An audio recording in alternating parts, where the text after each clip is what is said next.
Coming up on today's show. In wardrobe wisdom, explain what that means. A lot of people are trying to create a better budget, spend less, wear what they have more, and really get the biggest bang for their buck with clothing and accessories and closet space and all that good stuff. And this is sort of part of the fun part of my job. When I'm working with men and we're doing this, most men say, I don't really have anything I'm trying to cover up. When I work with women, it's the exact opposite. They give Wardrobe wisdom today on Keeping You Organized.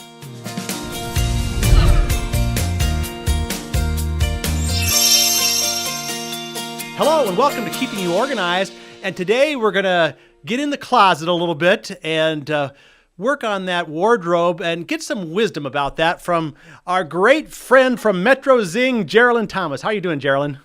I'm doing great, John. I hope you are. Oh, I am phenomenal today. It's a great day. So, and we are in season 2 of Keeping You Organized, and that's a fun thing too. You were back in season 1. If people want to go back and learn a little bit more about you, I think last year we talked about holiday organizing and getting ready for that, but we're gonna take a shift here and talk about wardrobe and wardrobe wisdom. Explain what that means. That is a lot of people, regardless of age, where they live, gender, male, female, students, older people, midlife crisis, post-pregnancy, you name it.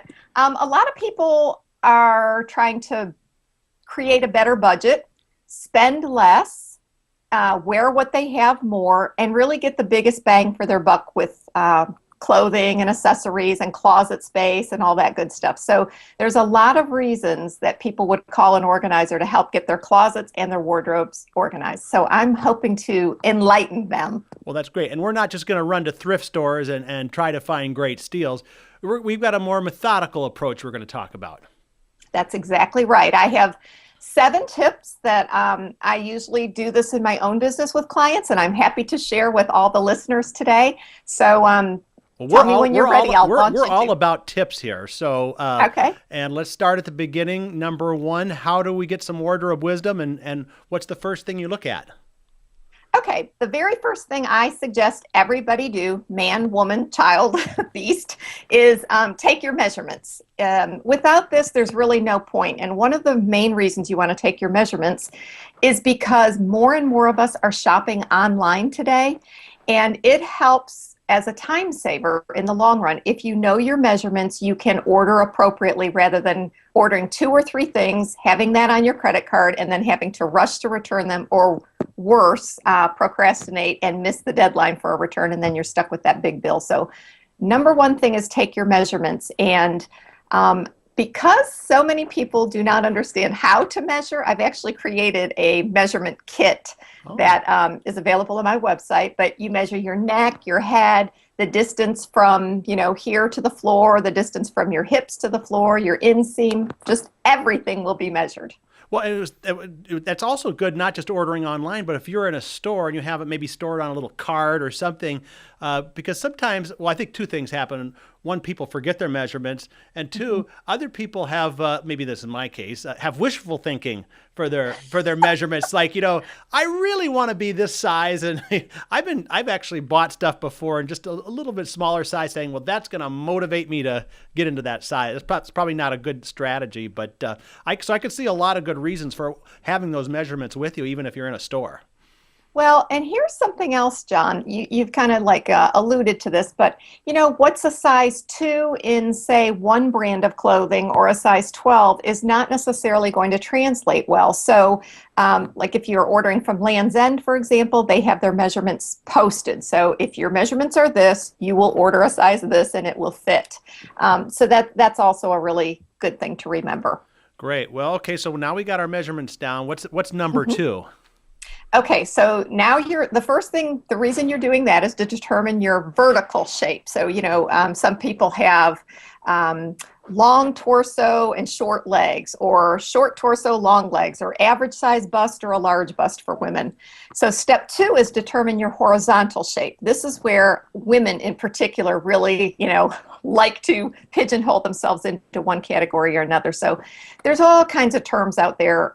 Some people will say, apple shape, hourglass shape, triangle shape, inverted triangle, rectangle. There's all, it doesn't matter to me how you're classifying yourself. The main point, the reason that you want to know your basic shape, whether it's fruit or geometry or whatever, is so that you can strive to find balance. So, for example, if you have a person that is broad-shouldered, you'll see this in women who swim in particular. I'm just throwing that out there as an example. Sort of broad shoulder and narrow hips. They want to add a little volume to their hips in order to create something symmetrical. And you can do that, by adding pockets on the bottom or wearing a fuller pant or a fuller skirt.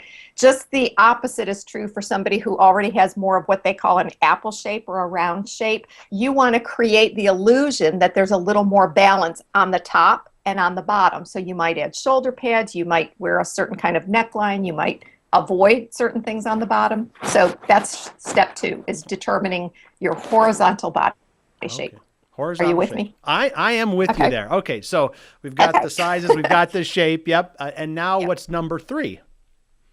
Number 3 is analyze your body. And this is where you start looking at things that you want to, I call it glamouflage. So, if you have heavy arms, or some women have varicose veins in their legs, or maybe you have a sway back, or maybe in a lot of gentlemen's cases, they have flat butts. So they want to disguise that. They want to make it look like there's something there when there's not. But you have to know what it is, what are your good points, and what are your not so great points. So that's step 3, analyze. Well, do you have like a checklist or something that you kind of go with, or is this a general conversation? How many of those kinds of factors do you think there are?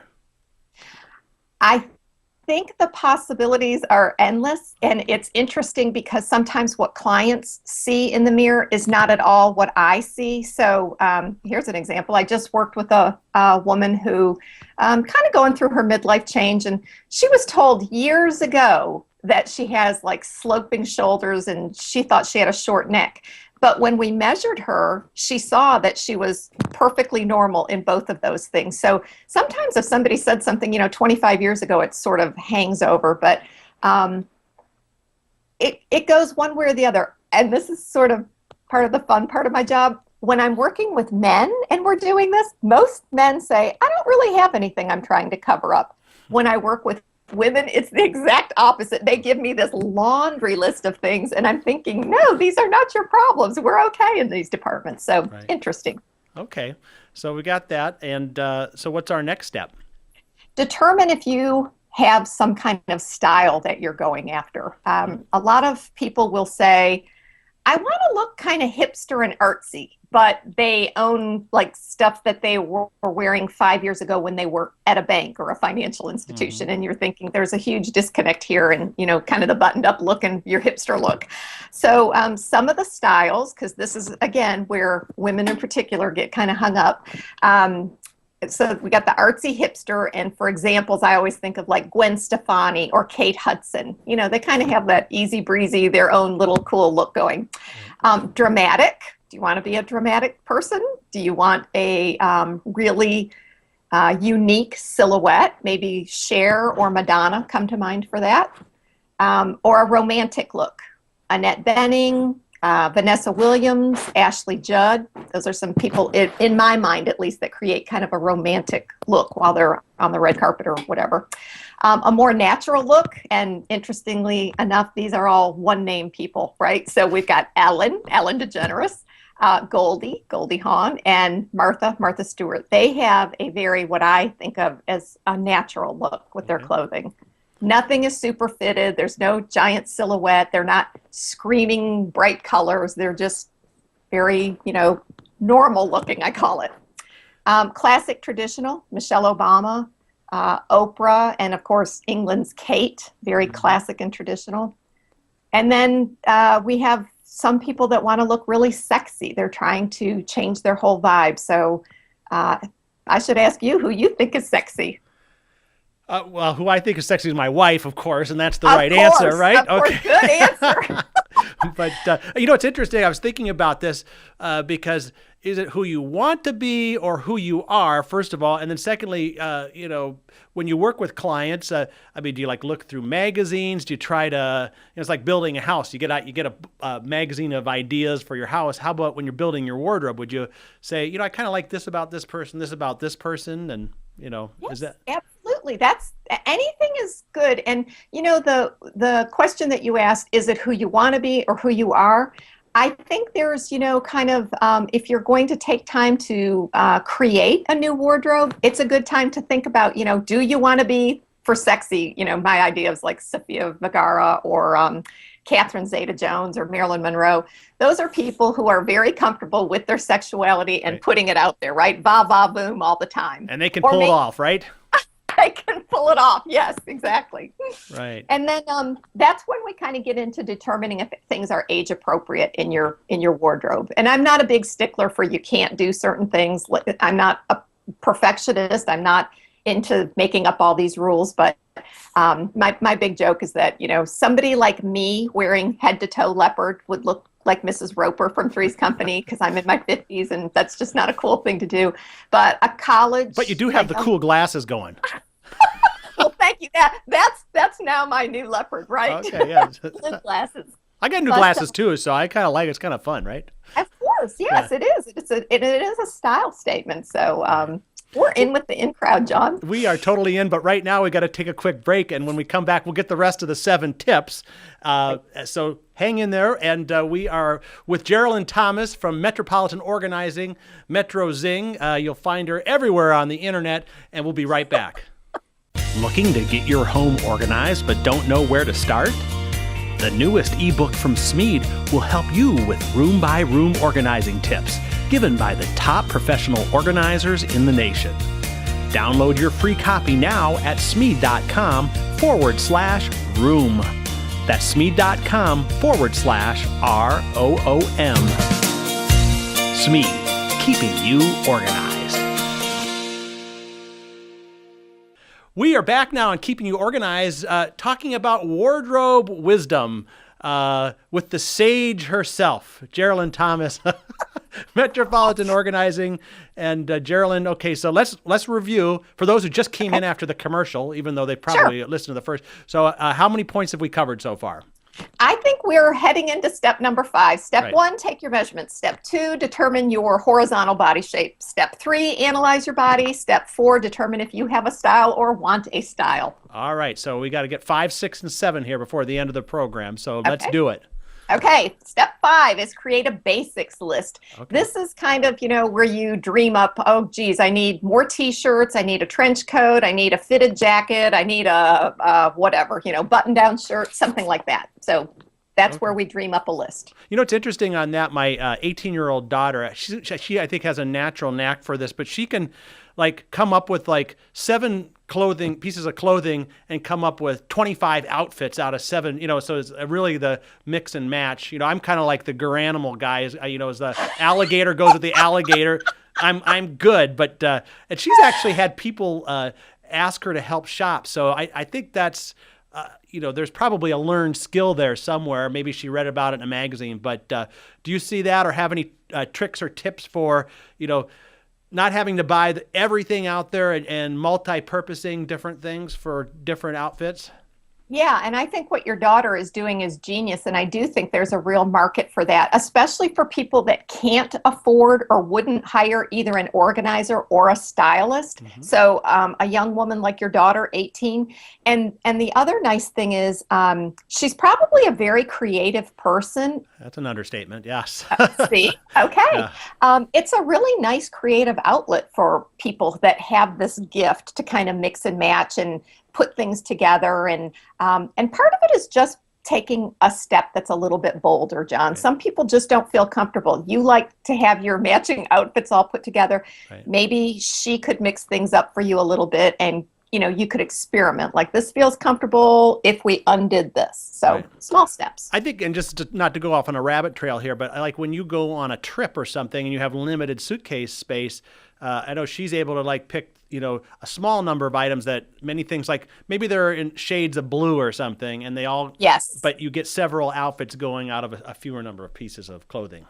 So she's varsity league, obviously, Totally. because that is what we work with, like in the step 2 or step 3 Yeah. sessions. Right. A couple down the road. First, we have to weed everything out and analyze what they want, but that is definitely called capsule dressing, where you pick a few really flattering colors Yep. and you work within that palette. And it's a very economical, smart, savvy way to build a better wardrobe. Yeah. Another way I like to buy clothes. If I find a shirt I like, then I want to buy like 5 different colors of it because I like You're the what shirt. I call a serial shopper. You've heard of like a serial killer, Yeah, right? They right. go after the same thing. You go Yeah. after the same thing when you're Yeah. shopping. I love Yeah. it. Okay. That's bad, John. Don't do that anymore. Sorry. Okay, take your Promise? daughter out. Okay, yes, no. We actually do shop together. It's kind of fun to do that. But all right, well, let's go on to number 6 now. Okay, that is to weed out your what I call MIAs, and that does not stand for missing in action. That's the stuff in your closet that either needs mending, ironing, alteration, or stain treatment, MIAs. And a lot of times when push comes to shove, people really don't have the time or the energy or the inclination to have stuff repaired or to iron or to have it altered or to get rid of stains, or the stains are just, beyond hope.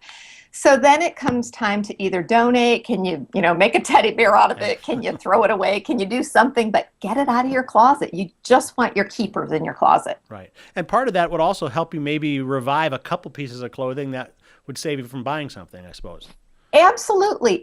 More often what I find, though, is people are no longer willing to iron. They think they want to iron, but they don't want to iron. Or I try to flip-flop that. When we discover, like, I'm never going to hand wash all this stuff in this basket, so then I'll say, good, now we have a rule for future shopping. You will not be buying things that need dry cleaning or ironing or whatever it is that they don't want to do. Right. Okay. Good. Number And then 7. our last step, you're keeping up. I love it. Number 7 is audit your closet. Okay. This is not just getting rid of the stuff that doesn't fit and needs repair, but this is where I sort of will piggyback off of what your daughter does. I think it's really important to come up with capsules for different occasions. And this is kind of where I call it an emergency planning session. Mm-hmm. So you need a special occasion outfit. Maybe you're invited to a wedding or a shower or a party of some sort. A business looking outfit. And it's going to determine, of course, what type of business you're in. If you're a techie, you do not need the 3-piece suit and the tie. You don't need to look like a Wall Street, broker. Everyday type of wear, depending on, again, what you do every day.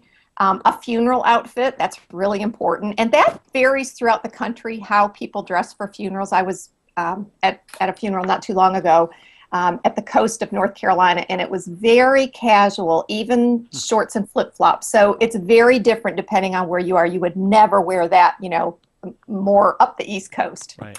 And then something to work out. If you work out, then we need to go over what type of activities you do. So you may need sun protection, if say you're a golfer or a surfer.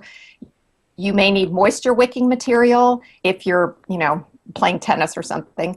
Skiers need warmth. Runners need wiggle and jiggle protection. And people who bike and do Pilates need, to be able to bend over and have some decency about it.